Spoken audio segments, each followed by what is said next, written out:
आपका हमारी आध्यात्मिक यात्रा में हार्दिक स्वागत है। आप सुन रहे हैं शिव महापुराण, जो सनातन धर्म के ही अनमोल ग्रंथों में से एक है। इस श्रृंखला में हम आपके लिए ही इस दिव्य ग्रंथ के प्रत्येक अध्याय का शाश्वत पाठ प्रस्तुत करेंगे। आइए इस ज्ञान और धर्म की ही यात्रा को आरंभ करें। भगवान महादेव की महिमा और उपदेश से ही सजी इस पावन कथा के साथ ही ओम नमः शिवाय। 23वां अध्याय विश्वेश्वर ज्योतिर्लिंग महिमा वर्णन।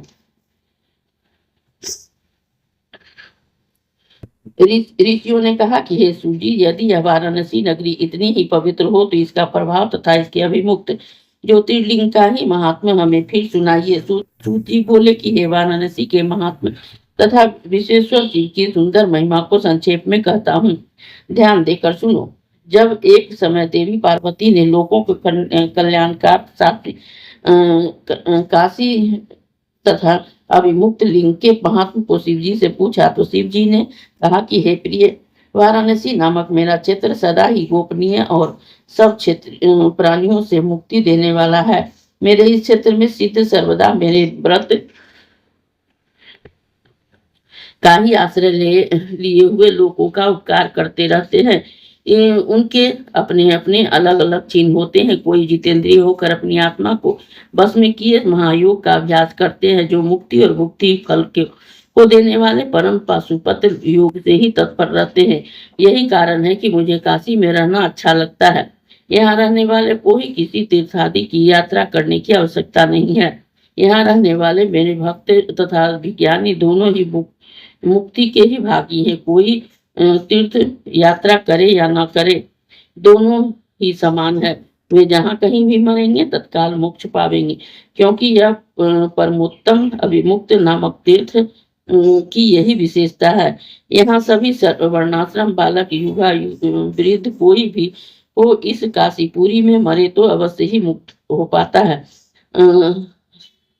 सधवा या विधवा स्त्री अथवा कन्या पवित्र या अपवित्र पशुता या कोई भी बिना संस्कार वाली हो अथवा चाहे कैसी भी क्यों न हो, यदि इस क्षेत्र में मरेगी तो ही मोक्ष पावेगी, इसमें कुछ भी संदेह नहीं है। इस क्षेत्र में उत्पन्न हुआ चाहे वह स्वदेश अंडज उद्भिद कोई भी जीव हो, मरने पर वह मोक्ष पावेगा। ऐसी मुक्ति काशी को छोड़कर ही अन्यत्र कहीं नहीं होती।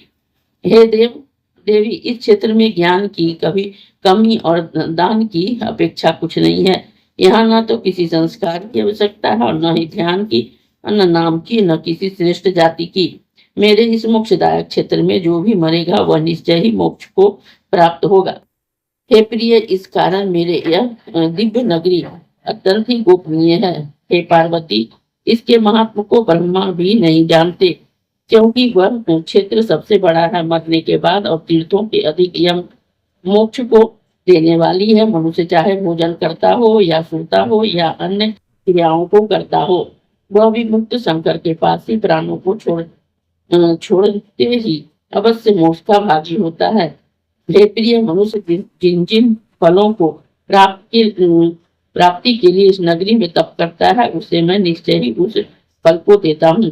यहाँ पर शरीर त्यागने वाले को कहीं पर भी कर्म बंधन नहीं होता है। देवता और ऋषियों के सहित ही ब्रह्मा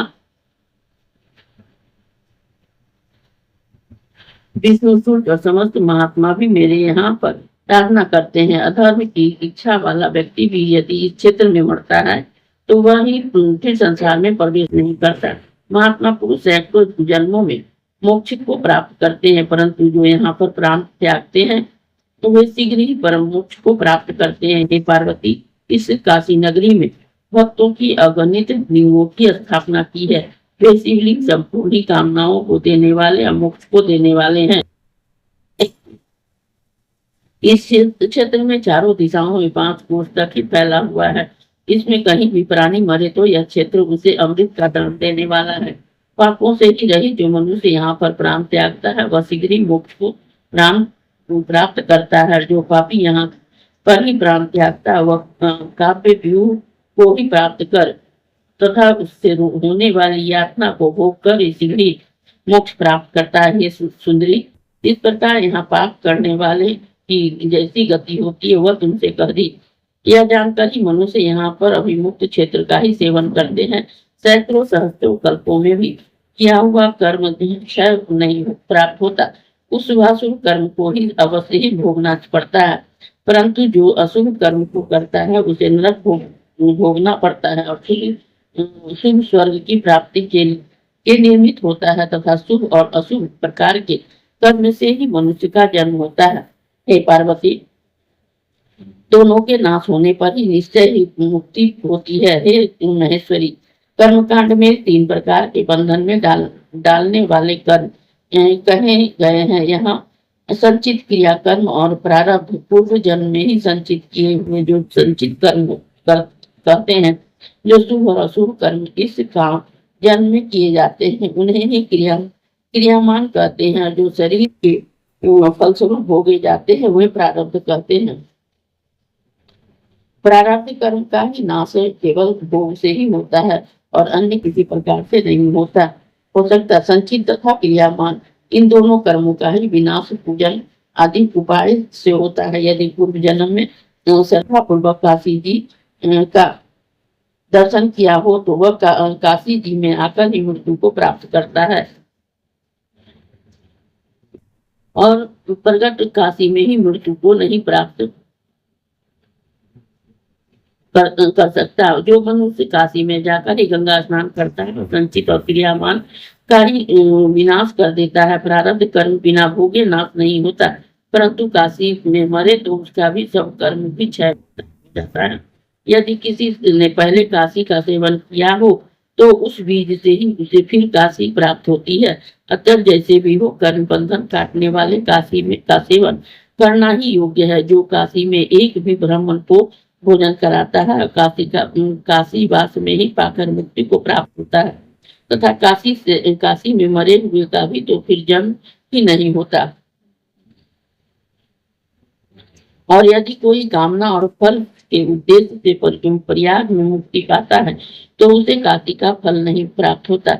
इस प्रकार काशी जी का बहुत महात्मा है और सत्पुरुषों को मुक्ति देने वाले विशेश्वर का भी बहुत बड़ा ही महात्मा है। अब मैं इसके आगे ही त्र्यंबक देव का ही महात्मा कहता हूँ, जिसे सुनने से मनुष्य का सब पाप छूट जाते हैं। इस अध्याय के श्रवण हेतु आपका हृदय से धन्यवाद।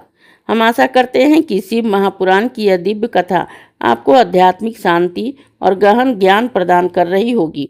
कृपया अगले अध्याय के लिए हमारे साथ जुड़े रहें और अपने सुझाव एवं भावनाएं कमेंट के माध्यम से अवश्य साझा करें। धर्म, भक्ति और ज्ञान की इस पावन यात्रा में आपका साथ हमारे लिए अत्यंत मूल्यवान है। ओम नमः शिवाय। यदि यह प्रस्तुति आपको पसंद आई हो, लाइक करें, कमेंट करें, सब्सक्राइब जरूर करें, बेल आइकॉन दबाना ना भूलें ताकि अगला अध्याय आपसे छूटे नहीं। और इस पावन ज्ञान को ही शेयर करें अपने परिवार और मित्रों तक।